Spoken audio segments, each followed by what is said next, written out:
Hi, my name's John, welcome to Deb's Kitchen, which means I'm going to be doing another cooking video. I have got plenty of engineering to be doing, but I've got an ailment which is really, unless you're a bloke, you'll not understand. I think I've got man flu and I feel really rough, so I've decided to cook myself some proper comfort food. I'm going to cook a corned beef and onion pie. Corned beef and onion pie is a really popular dish in the northeast of England. The ingredients are very simple, it's really simple to make.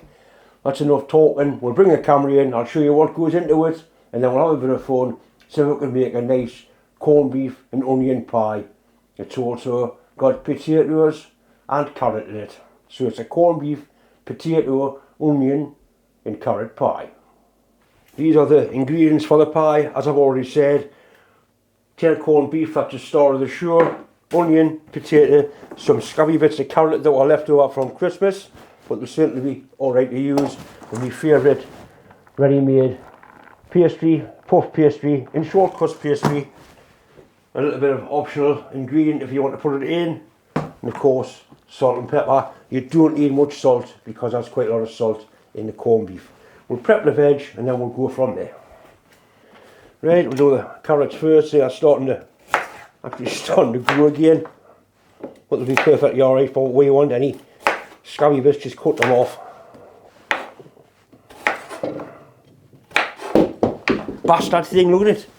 It will definitely go in you. You can wash the carrots, it's simpler as far as I'm concerned to peel them with this device, which is absolutely splendid.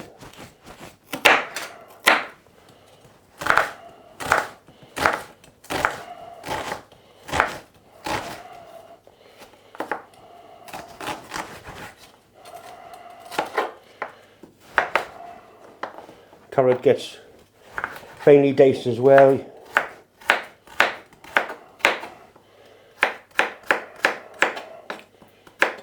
I'm getting the watery eyes with that bloody onion. No, I mean.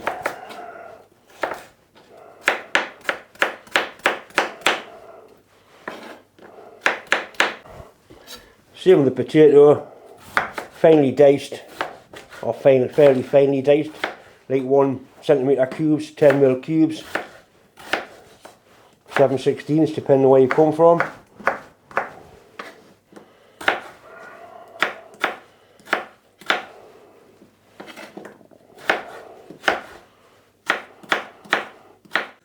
I've got a decent sized frying pan.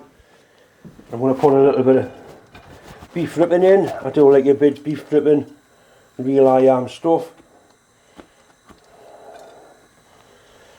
Once again, it's a coated pan, so I've been told that I must not use metal implements in it. Seeing that I get to lots of things. All the veg goes into there.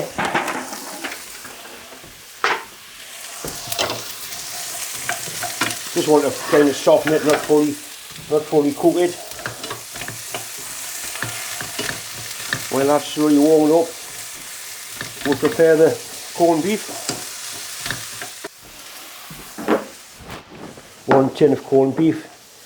They've had these fasteners on for a long time, they've never changed. I'm surprised health and safety actually allows it. There's nothing worse than when it once snaps off and you've got to try and, well, I mean I've got plenty of tools to open a tin of corned beef with.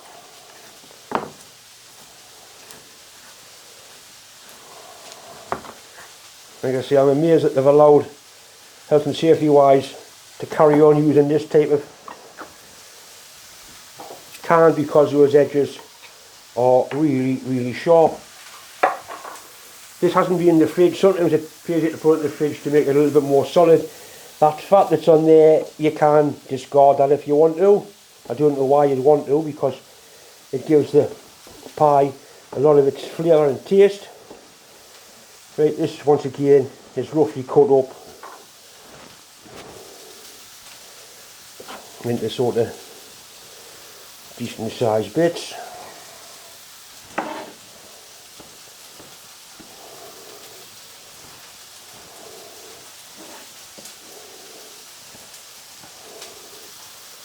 Very versatile, not quite as versatile as Spam, But you can do a lot with a tin of corned beef. If you've got a tin of corned beef, you'll never be hungry.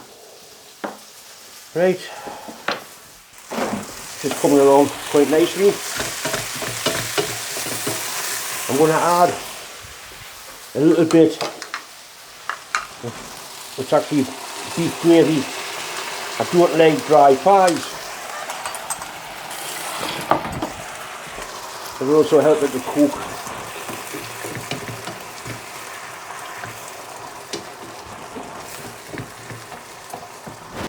There's a little bit of controversy about people putting MSG in food.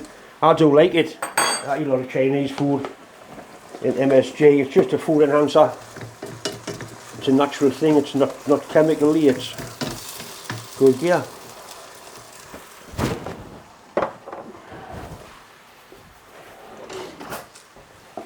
Some black pepper. See, I'm not going to put any salt in because the corned beef can certainly be quite salty. Right, that's now ready for the magical ingredient, the corned beef.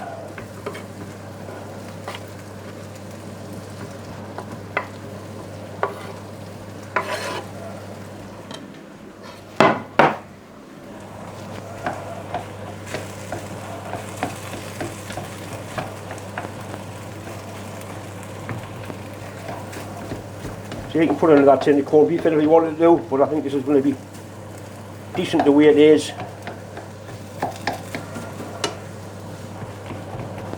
We'll let that simmer for another 10 minutes and then we'll take it off the heat.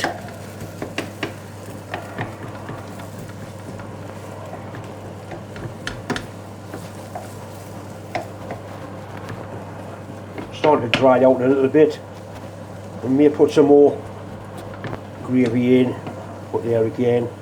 I may not. I'm going to use this disposable tin tray. You can see it's long enough, it just wants to make it a little bit wider so I can get it in there properly. I'm just going to stretch it widthwise but not lengthwise. You see it? That'll probably not quite, a little bit wider than it would be.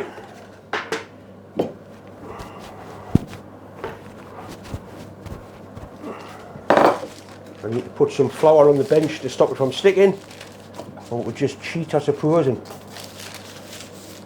carry on with it. Right, I don't think it's going to be far away at that. I always have issues getting stuff into these trays or putting the pastry in.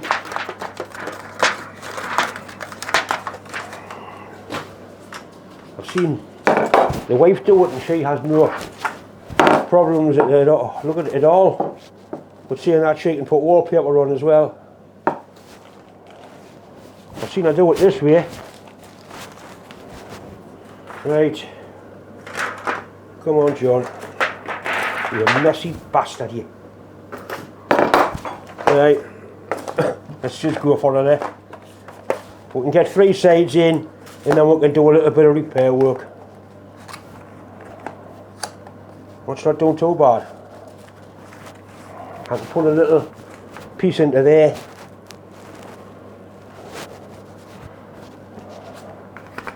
That's not bad at all, that for me. Right. Better nice than that. I seem to end up with extra pastry somehow. We use it to decorate things with, I suppose. Right, so I want a little bit to splice into there. There you go. Put it on the edge so we get a nice crimp and a nice seal.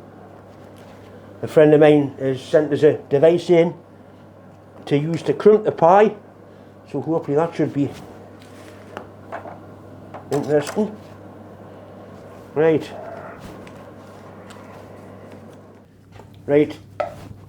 the mix is cooled down now. I've tasted it, it's really nice. could be a little bit shy on filling here. Not to worry. You could put some mashed potato in or something to pad it out, but I think it'll be alright.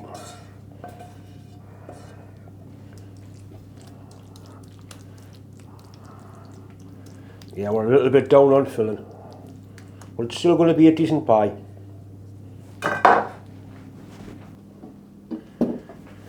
And I've got some egg wash here just to make sure I get a nice seal on the edge. Just a beaten egg.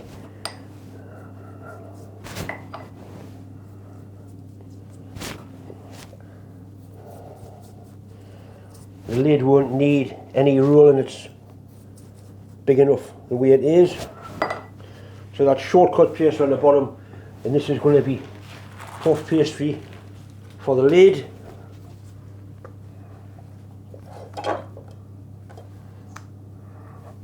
It's just wide enough, the bastard. Right.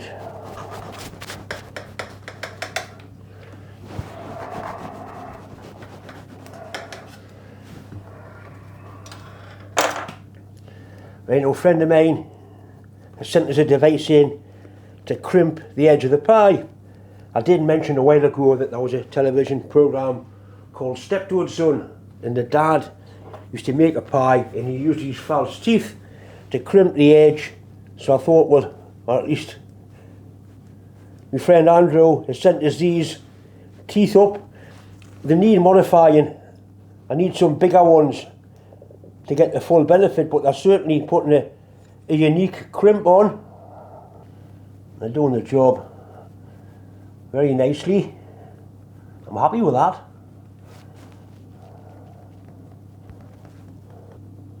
You can play around and get different patterns out of them. Yeah, I need some false teeth with the bigger, some full size ones I think. But for a first attempt, I'm quite pleased with that. Right, I'm going to give it a coat of egg wash, which will give it a lovely golden colour when it comes to be removed from the oven. So we're a little bit short on ingredients, but or content rather, it'll be alright. Plenty on the edges. Now I could use a spare pastry to decorate this, but I'm not going to. I'm going to make some cheese and bacon turnovers. Right, that's fairly well coated up. I'll put some vent holes in it.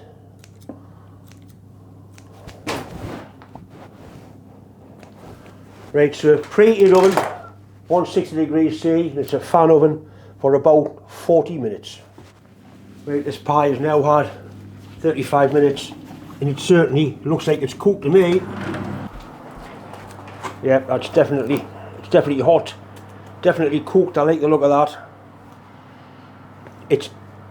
You can eat this hot or cold. If you leave it to go cold, it cuts up nicely, but when it's hot it tends to sort of fall apart. So we'll leave it for a little bit. That's all I can say. I can't leave it too long because I'm hungry. Right, I think we should be able to manage to get that out of there with a bit of luck, or a lot of luck rather. You can see it would come out if it was left to cool. Oh, look at that. John, you made a mess of this, son. But I'm sure it'll still taste nice. If I'd waited, it would have come out of the dish hole, but I couldn't wait any longer, so let's have a taste of it.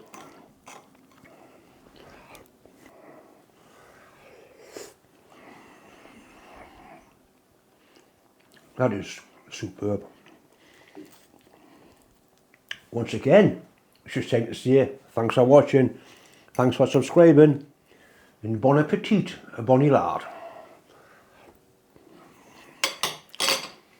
The wine of choice, Chateauneuf de Pep.